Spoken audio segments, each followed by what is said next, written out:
em 1941, um escritor que eu já citei muito aqui para vocês, teólogo. A conversão dele, como ele mesmo diz, foi a conversão mais difícil que ele já ouviu falar, porque ele lutou muito contra Deus, porque ele era ateu convicto. Eu estou falando de C.S. Lewis. E depois que ele se converte, ele usa toda a capacidade dele para escrever para Deus. Inclusive, eu não sei se você percebeu, mas as Crônicas de Nárnia é uma apologia ao cristianismo, não é? Muita gente assistiu o filme pensando que era uma ficção, mas na verdade C.S. Lewis escrevia muito assim. Os livros dele eram como se fossem críticas, ironias, paródias a respeito da vida humana em relação a Deus. E ele escreveu um livro que eu acho que todo cristão deveria ler com senso crítico a respeito de si mesmo. E ele escreveu um livro com um título meio assustador, né? Cartas de um diabo a seu aprendiz. A Bíblia diz que nós devemos ser discípulos de Cristo, né? Mas o mundo ensina a gente a aprender conforme o mal. E ele traça meio que um paralelo. E por que eu estou citando esse livro e até aconselhando você a ler esse livro? No 15º, olha o spoiler, é só para eu poder abrir o culto, tá? No 15º capítulo desse livro, o diabo ele dá um conselho ao seu aprendiz, um dos muitos conselhos. Ele diz assim: para destruir a humanidade, o segredo é nunca deixar as pessoas no presente. Deixe-as presas no passado e no futuro. E aí, quando o diabo faz essa observação para o seu aprendiz, o aprendiz fica inquieto e faz uma pergunta. O jovem aprendiz pergunta: por quê? O diabo responde: porque não existe nada nesses lugares. O passado já foi, não há nada que você possa fazer. E o futuro, se você não apenas sonhar, se você apenas viver ansioso, ansiosa pelo futuro, com expectativas irreais, só isso já destruiria você ou não levaria você a lugar algum. Então o conselho do diabo ao seu aprendiz, segundo C.S. Lewis, é: mantenha as pessoas presas no passado, ou então focadas num futuro que elas nem sabem se vai dar certo ou não, e faça com que elas esqueçam do presente, do que elas são hoje. E eu te faço uma pergunta: quem você é hoje? Olha quanta coisa você já passou, quantas lutas você já não venceu. O futuro, a gente não diz que o futuro a Deus pertence? É ou não é? Então está nas mãos de Deus mesmo. Nós podemos lutar, batalhar, enfrentar, mas sabemos que é a bênção de Deus que muda muitas coisas. Não podemos permanecer demasiadamente no passado. Aliás, se você me perguntar lá na clínica quais são as pessoas mais adoecidas que fazem tratamento comigo lá, eu diria que são aquelas que estão com a vida inteira presa no passado, num fato, num acontecimento, num momento. E se você me perguntar quais são as pessoas mais ansiosas, são aquelas que têm uma perspectiva estranha do amanhã, que ainda não se curaram de coisas que não foram, querem ser e não conseguem projetar isso adiante. É por isso que eu orei muito ao Senhor e pedi uma direção para o culto de hoje. E o tema é curar o passado, porque no próximo domingo eu vou falar sobre futuro, mas hoje eu quero falar sobre curar o passado para viver o presente. E é uma coisa que todos nós precisamos aprender. 2025 passou, com as suas dores, com os seus problemas, com as suas vitórias, com as suas lutas, com aquilo que você conseguiu conquistar e aquilo que você não conseguiu realizar. 2025 passou. O que nós temos agora? O hoje.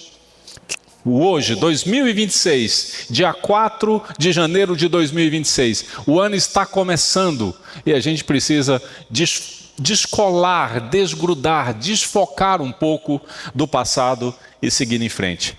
E para a gente falar sobre isso, eu quero ler um texto muito conhecido da palavra de Deus, onde o apóstolo Paulo, as pessoas leem esse texto e não percebem que ele está falando exatamente sobre isso.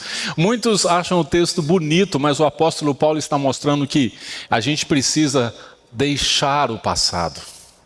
E isso não é uma tarefa fácil sem a ajuda de Deus. O apóstolo Paulo está preso e da prisão ele escreve assim, Filipenses capítulo 3, versículos 12 a 14.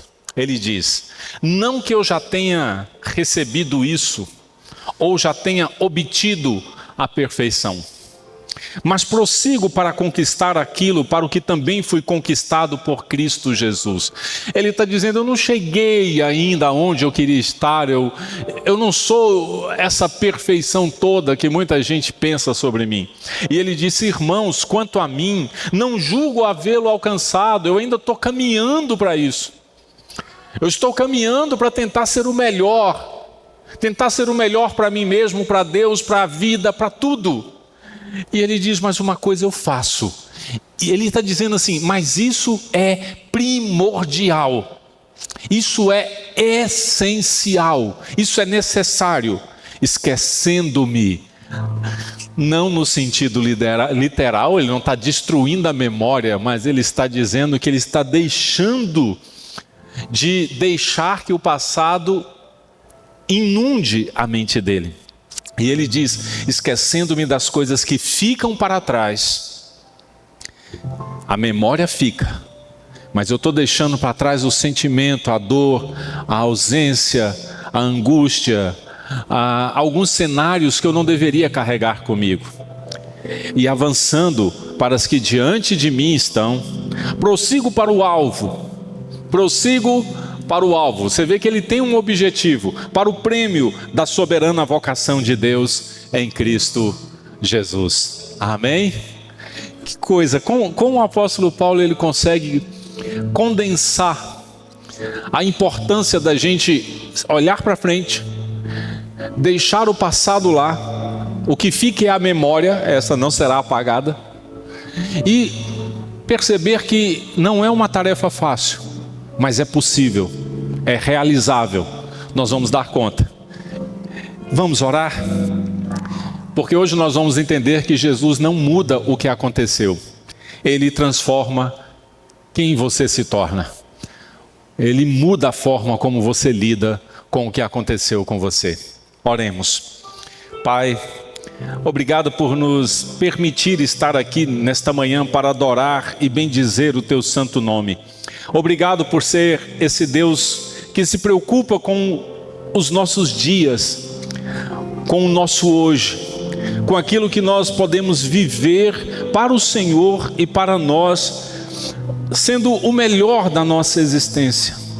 Cura-nos, ó Pai, nesta manhã, cura-nos de uma maneira que do nosso passado restem as memórias, sejam elas boas ou não, mas que não haja mais os sentimentos, as dores, as angústias que ainda carregamos por aquilo que já se foi.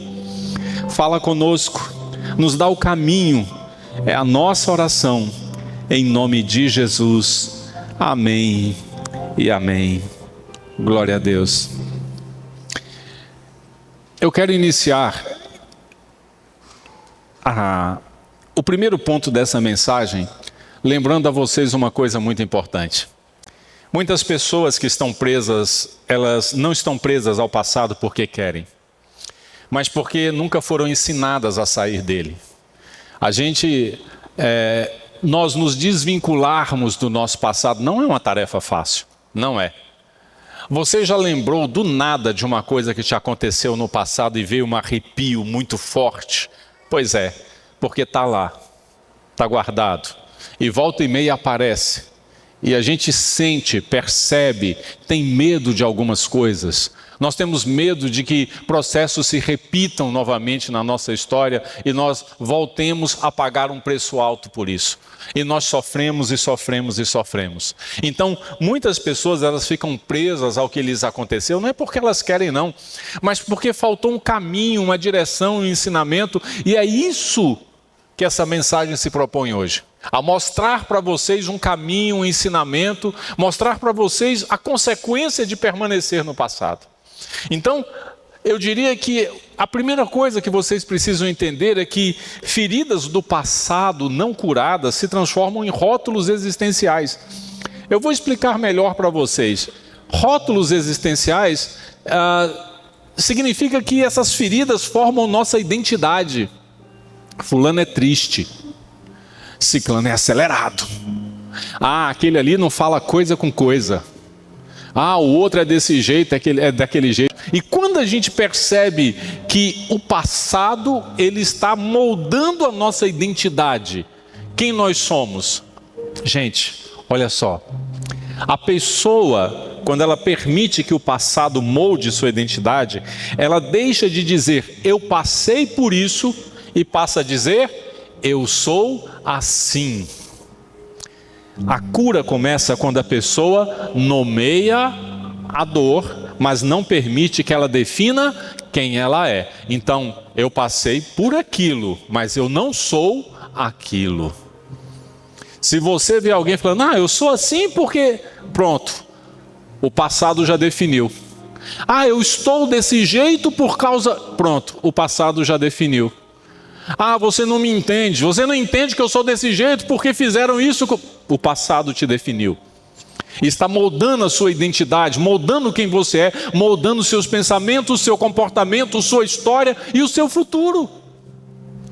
E principalmente, como disse C.S. Lewis, não deixa você viver o hoje. Acordar é difícil, viver é complicado, dormir é uma impossibilidade. A não ser que você tome alguma coisa.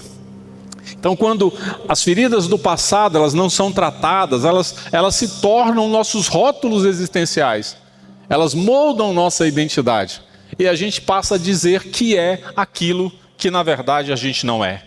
Donald Winnicott, muito citado aí por muitos terapeutas, psicólogos, ele foi um pediatra, na verdade, depois se tornou psicanalista, estudando o comportamento das crianças, traumas na infância. Ele disse o seguinte, o sofrimento se agrava quando a pessoa não consegue separar o que viveu de quem ela é. Vocês entenderam o conceito? Mas onde isso se encaixa na Bíblia? Eu vou te contar uma história do encontro de Jesus com uma pessoa e você vai entender Jesus ensinando exatamente isso. Você não é o que você viveu. Isso não pode definir seu comportamento, suas escolhas, suas decisões, sua fé. Não pode. Você precisa permitir que Deus faça algo novo na sua vida, né? A gente canta isso aqui. Você já reparou que nos hinos que nós cantamos na igreja tem essas frases, né?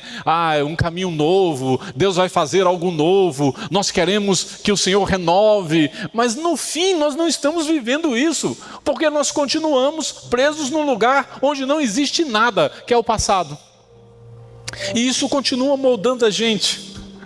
Jesus, lá em João capítulo 4, ele tem um encontro com uma mulher samaritana. Ele senta próximo a um poço de água, essa mulher vem tirar água, e ele senta ali e começa um diálogo com ela, quando ele pede assim, dá-me de beber. E os judeus não conversavam com os samaritanos, ela estranha esse comportamento de Jesus, e Jesus começa a falar com ela e começa a mostrar coisas interessantes sobre a vida, e ela fica impressionada com Jesus, e Jesus dá uma ordem para ela. Jesus diz assim, vá, chame o seu marido e volte aqui. Ao que a mulher respondeu, não tenho marido. Então Jesus disse, você tem razão ao dizer que não tem marido. Jesus não reduz aquela mulher a uma situação de constrangimento. Muito pelo contrário. Ele revela para ela o seguinte, porque já teve 5 e esse que agora tem não é seu marido. O que você disse é verdade.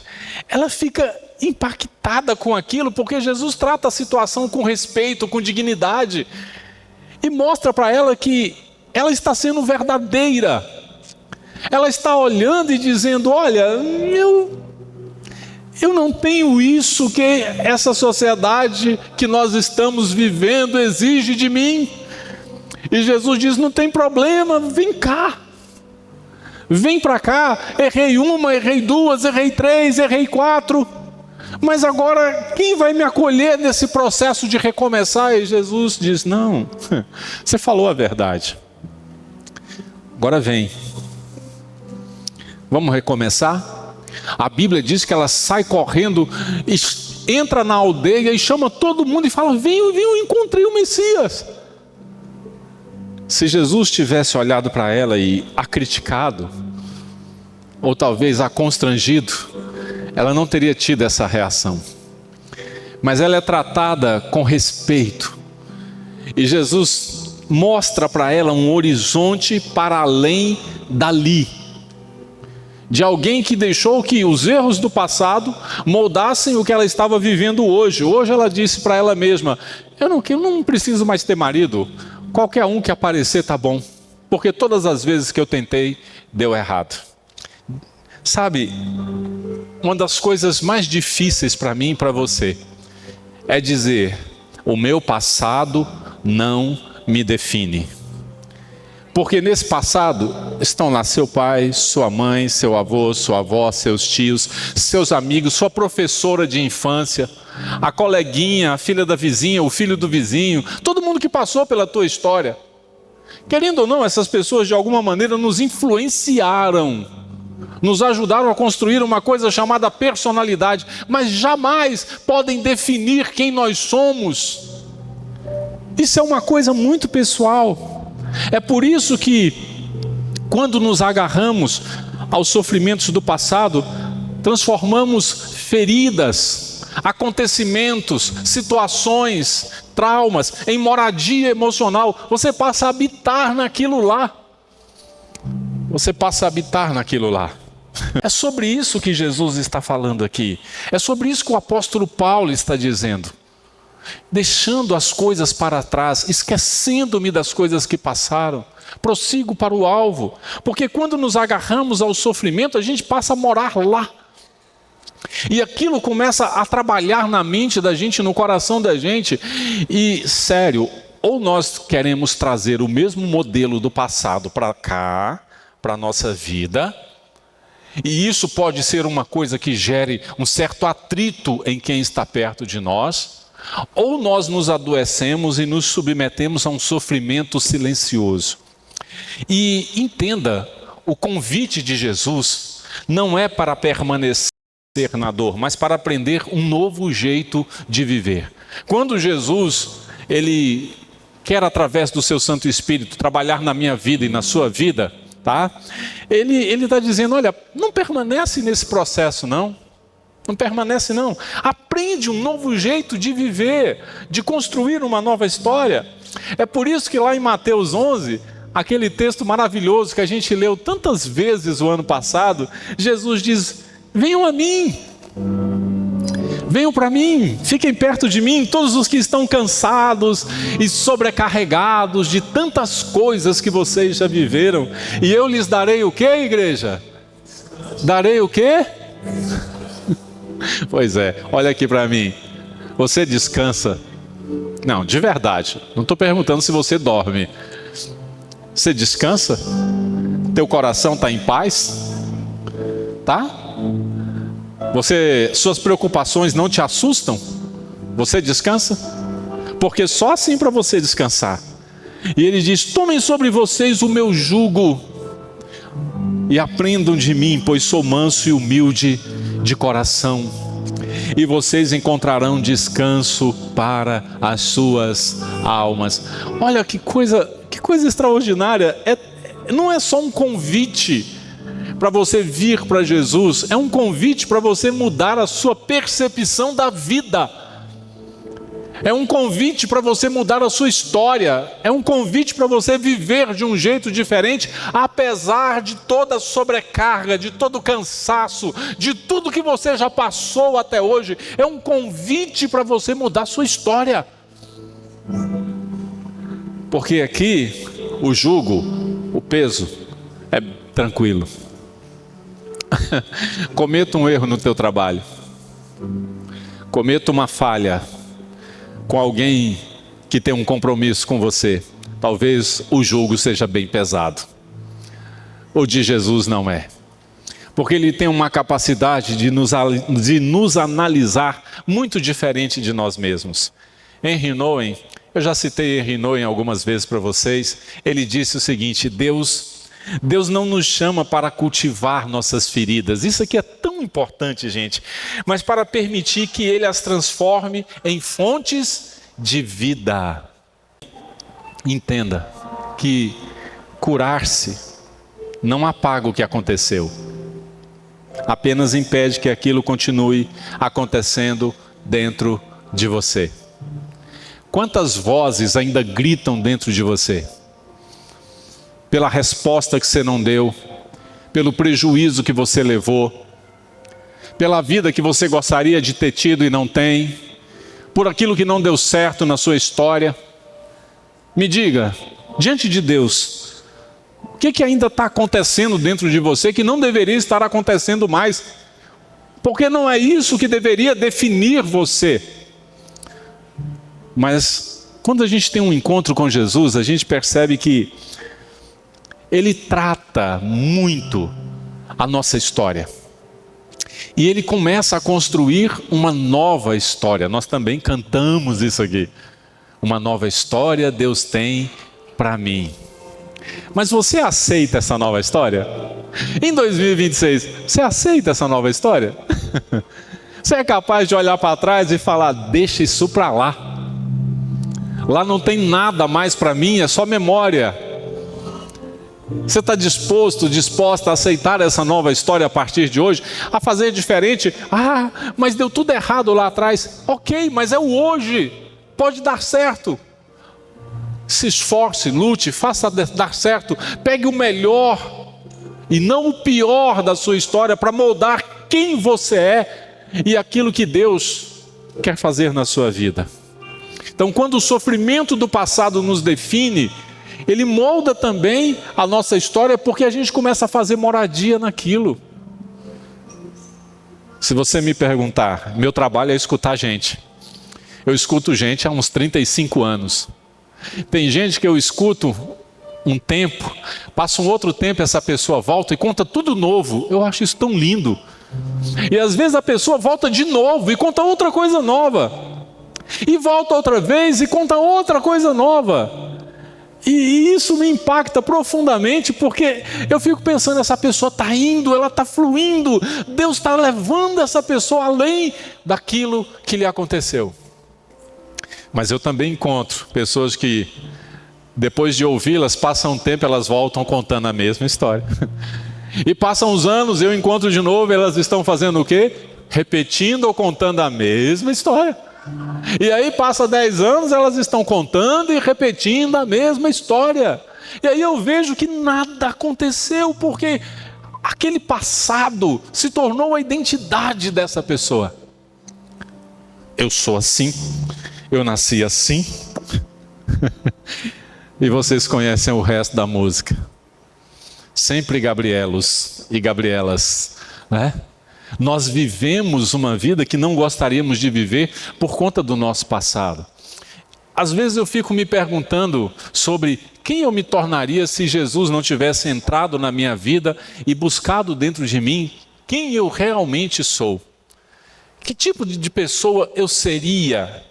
Mas deixa eu mostrar uma outra coisa para vocês antes de responder essa questão. Entenda isso aqui. Não se constrói futuro olhando constantemente para trás. Ah, pastor, eu já sabia disso. Eu sei. Eu sei que isso aqui é o óbvio do óbvio do óbvio. Não se constrói futuro olhando constantemente para trás. Mas talvez você precise ouvir isso aqui 10 vezes, 15 vezes, 20 vezes, 100 vezes, até você entender que essa simples frase carrega em si uma força muito grande. O passado paralisa. O passado impede você de crescer se você não tratar aquilo que de ruim te aconteceu. Ah, mas eu tenho memórias boas. Fantástico, glória a Deus, são suas melhores experiências. Foque nisso. Foque nisso.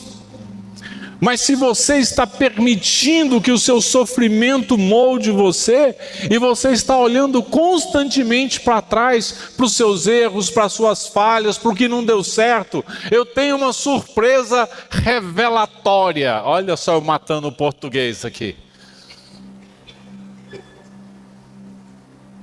Não vai dar certo de novo, porque na sua cabeça é só o passado se repetindo. Quem faz isso aqui são pessoas que conhecem profundamente sua dor. Elas sabem explicar suas feridas tintim por tintim. Dão nome, data, dia, hora, clima, como foi que tudo aconteceu. Descrevem com detalhes suas ausências. Elas sabem o que aconteceu, mas não sabem o que fazer com isso agora. Elas guardam aquilo como um tesouro, aquele momento ruim, trágico, terrível. Elas conhecem tudo. Naquele dia, o sol brilhava e a casa caiu. E a pessoa sabe como foi o dia, tintim por tintim, a história, porque resolveu que aquilo fazia sentido na sua história, embora não faça sentido nenhum. É o que disse, ironicamente, C.S. Lewis no seu livro, onde ele usa um personagem fictício para exemplificar o diabo e diz: mantenha as pessoas presas no passado, porque não tem nada lá a não ser a sua dor. E as minhas boas memórias, conserve. Eu tenho tanta gente boa que já passou pela minha vida, tantas histórias boas, agradáveis, essas eu guardo com muito amor e carinho. O restante foi só experiência, é só memória. Não pode influenciar a minha história, o meu hoje. Deus, eu também citei muito esse texto em 2025, mas eu vou repeti-lo de novo aqui. Deus batendo nessa tecla e parece que a gente não quer acreditar. Então vamos lá de novo, Isaías 43, 18 e 19, a voz de Deus falando: esqueçam o que se foi. Repita comigo: esqueçam o que se foi, não vivam no... Vocês entenderam? E ele diz: vejam, estou fazendo uma coisa nova, ela já está surgindo, 2026. Estou fazendo uma coisa nova, vocês não a percebem. E por que não percebem? Porque estão presos ao passado. Até no deserto vou abrir um caminho e riachos no ermo. Que coisa fantástica. E aí Deus está mostrando que essa habitação, esse olhar para trás no passado, traz para nós consequências seríssimas. Nos impede de olhar, de perceber. Você não é mais aquela garotinha assustada, aquele garoto que não sabe mais o que fazer da vida, que viu cenas terríveis dentro de casa. Você não é mais essa pessoa. Seu sofrimento não pode definir você. Os castigos que você recebeu, as dores, as perdas, as ausências afetivas, isso tudo não pode definir você.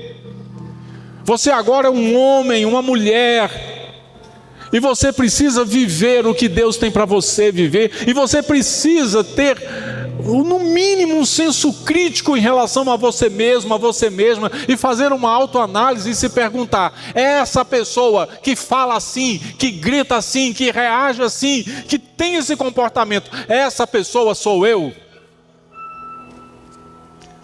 Ou você é apenas uma moldagem?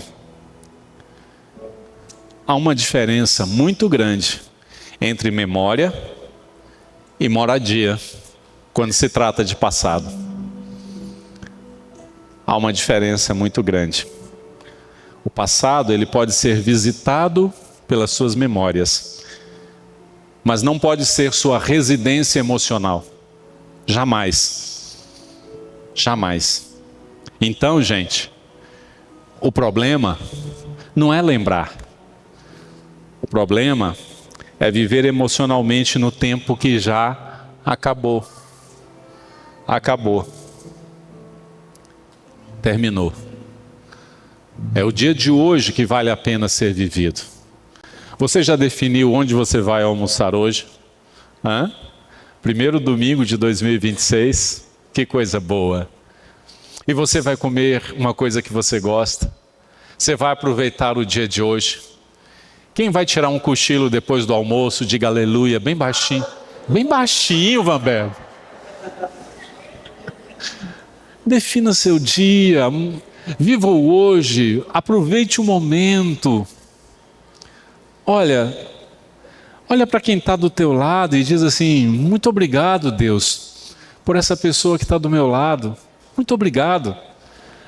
Ao invés de você ficar pensando: oh meu Deus, se fosse assim, se essa parede fosse azul, se essa luz fosse amarela, se o sol fosse laranjado, sabe, ao invés da gente ficar caçando coisas que são reflexos do nosso passado.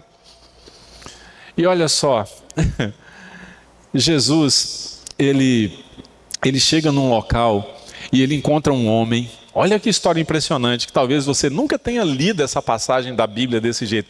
Ele encontra um homem que estava ali, acamado há 38 anos. Ele estava deitado do lado de um tanque, chamado Tanque de Betesda. Havia uma crença de que num determinado momento a água daquele tanque se mexia. Um anjo tocava as águas. E diz que quem, naquele momento, pulasse, era curado de qualquer enfermidade. Mas como ele era coxo de nascença, não tinha ninguém que jogasse ele na água, então todo mundo pulava na frente. E ele ficou ali 38 anos. E quando Jesus olha para aquele homem e faz uma pergunta óbvia, mas Jesus quer ouvir a resposta, Jesus fala para ele: queres ser curado? Jesus espera a resposta, ele diz: quero. Jesus, olha, então levanta, pega o teu leito e anda. Pá! Jesus fala exatamente isso. Então Jesus lhe disse: levante-se, pegue a sua maca e ande. E diz que imediatamente o homem se viu curado e pegou a maca e começou a andar. Por que eu estou lendo esse texto? Para falar que você não deve ficar olhando para o passado. Jesus não vira para aquele homem e diz assim: você está curado, agora deite-se e reflita. Ele ficou 38 anos deitado. Ele ficou 38 anos parado. Não, agora sente-se aqui e reflita sobre os 38 anos que você passou. Jesus falou: pega teu leito e anda. O movimento consolida a cura. O movimento consolida a cura. Eu decido não ser mais assim. Eu decido agir diferente. Eu preciso pensar sobre o que eu penso antes que eu haja. Antes que eu faça alguma coisa, eu preciso refletir sobre as minhas atitudes. Eu preciso entender o que eu estou pensando antes que as palavras saiam da minha boca.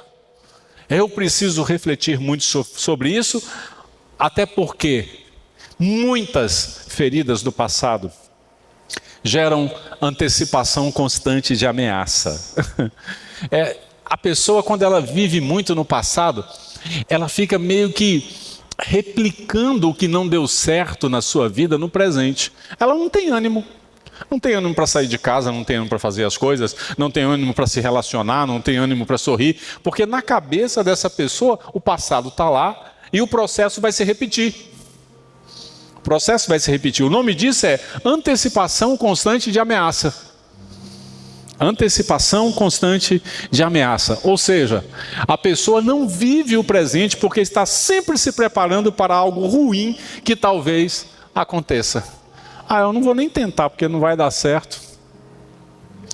Já está começando de novo, Parece uma maldição. Não, gente, para com isso. Misericórdia. Todo relacionamento dá trabalho. Criar filhos é uma tarefa que Deus nos colocou, que eu não sei como é que Ele acreditou na gente, porque é difícil demais. Trabalhar é dureza. Tudo que você pensar nessa vida não é fácil. Aí se você construir uma ideia de que tudo que eu fiz, tudo que eu vivi foi debaixo de muita dor e muitas vezes de muito trabalho e muita luta, então agora a minha perspectiva é de que se eu for tentar de novo, vai errar de novo, vai estragar de novo, vai dar errado de novo, vai acontecer tudo ruim de novo. Eu não vivo. O seu 2026, 27, 28, 29, 2030, está tudo errado daqui para frente. Porque você vive uma antecipação constante de ameaça, porque você está lá no passado. Quem foi abandonado, teme ser abandonado de novo. Quem foi rejeitado, teme ser rejeitado de novo. Quem foi ferido, vive em estado de alerta o tempo todo, né? A ferida, ela cria uma pergunta silenciosa. E se acontecer de novo? E se acontecer tudo outra vez? E é essa interrogação que paralisa você. Eu já citei Bessel van der Kolk aqui algumas vezes. Ele é fundador do Centro de Traumas na cidade de Brookline, em Massachusetts. E é escritor de um livro sobre trauma, que é uma coisa extraordinária. Ele disse o seguinte: o trauma nos rouba a capacidade de habitar o presente. O corpo continua vivendo como se o passado estivesse acontecendo. Suas reações, o olhar, o jeito, o corpo continua replicando. Sabe naquele relacionamento passado que você se assustou muito? Aí agora você está num novo relacionamento, qualquer coisa que a pessoa fala, o corpo começa a agir como se ainda estivesse lá. A mesma coisa. Aí você aprendeu uma coisa horrível no relacionamento passado: balançar a perna. Aí agora nesse novo relacionamento a pessoa fala assim: precisamos conversar, e a perninha ela dispara, porque o corpo, ele ainda está onde? Vivendo como se aquilo ainda estivesse acontecendo. Vocês entenderam por que a gente precisa se curar dessas coisas? Aí vem Jesus lá no Sermão da Montanha e fala assim: portanto, não se preocupem com o amanhã. Calma, pois o amanhã trará suas próprias preocupações, basta a cada dia o próprio mal. Então, não deixe o passado fazer com que você viva uma eterna antecipação de coisas que talvez nunca venham a acontecer. Não se preocupe com o amanhã vai trazer suas próprias preocupações, basta a cada dia o seu próprio mal. Deixa eu fazer uma pergunta aqui: quem amanhã volta para o batidão? Levanta a mão aí. Uhul! Eita, gente, não vi ninguém vibrando. Não, aproveita o hoje. Amanhã é outra história. Recomece. Aí quando chegar em casa, descanse. Assiste uma série. Olha, não sei. Só viva. Sabe por quê? Isso aqui é muito importante. Deus só se revela no presente. O passado é memória. O futuro é promessa. Mas o encontro com Deus acontece onde? Agora. Eu levei uma vida para aprender isso aqui. Ficou fofo, não ficou, gente? Deus se revela hoje. Com você lá na sua casa, sorrindo. Quando todo mundo pensou que você ia chegar de cara feia. Não tem botox que cura a cara feia, meu irmão, minha irmã. Sabe, passado é memória, o futuro é promessa. Então deixa os dois lá, mas o encontro com Deus, ele acontece agora. Isso é muito importante. Tudo bem, pastor, eu entendi, mas o senhor prometeu que ia ensinar como é que eu lido então com esse passado. Pronto, eu vou resumir isso num único tópico. Mas é só isso? O senhor não vai falar 70 maneiras de consertar o passado? O senhor não vai escrever 25 noções de como fazer? Não, uma coisa só, que é o que a Bíblia ensina. Uma única coisa, para você se curar do seu passado, viver o presente.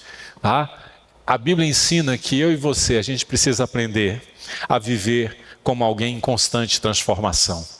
Porque é isso que Jesus promete. Nova criatura, nova vida, nascer de novo.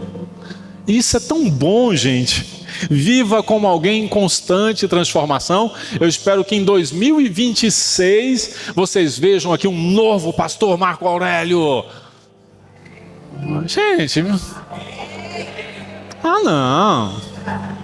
Eu vou ter que repetir tudo de novo. Vocês estão perdendo o time. Estou brincando. Olha, eu quero novidade. Quero novidade. Quero a minha vida pulsando, acontecendo, vibrando, ver coisas boas. O maior engano da pessoa ferida é acreditar que a sua ferida é sua essência. Mas isso não é verdade. A ferida faz parte não da essência. Não é quem você é. Nunca foi. Nunca foi. É por isso que apóstolo Paulo, na sua segunda carta aos Coríntios, ele dá essa ênfase que a gente sabe de cor e salteado, mas não vive. E assim, se alguém está em Cristo, é nova criatura. As coisas antigas, ele faz questão de frisar, as coisas antigas já passaram, eis que se fizeram novas. Olha que lindo, gente. Você já tinha percebido a grandeza desse texto? Se você está em Cristo e é uma nova criatura, significa que as coisas antigas, elas já passaram, ficaram para trás. É a grandeza de andar com Jesus. Momento teológico. Isso aqui é muito importante. A Bíblia não diz que tudo foi apagado, mas que uma nova realidade começou. A vida cristã não é a negação da história, viu, gente? Mas a inauguração de um novo modo de existir. Eu sei o que me aconteceu. Eu sei os dramas que eu vivi, as lutas que eu enfrentei. Mas não é isso que molda quem eu sou. Eu sei exatamente o nome daquele que molda quem eu sou. Cristo Jesus, o meu Senhor. E aí, o mesmo apóstolo Paulo que a gente leu lá no início, na mesma carta aos Filipenses, ele também dá uma dica e revela algo maravilhoso para mim e para você. Ele está trabalhando em você. Desde o primeiro dia, Ele está trabalhando em você. Jesus não mudou ontem, mas curou hoje, para que o amanhã seja diferente.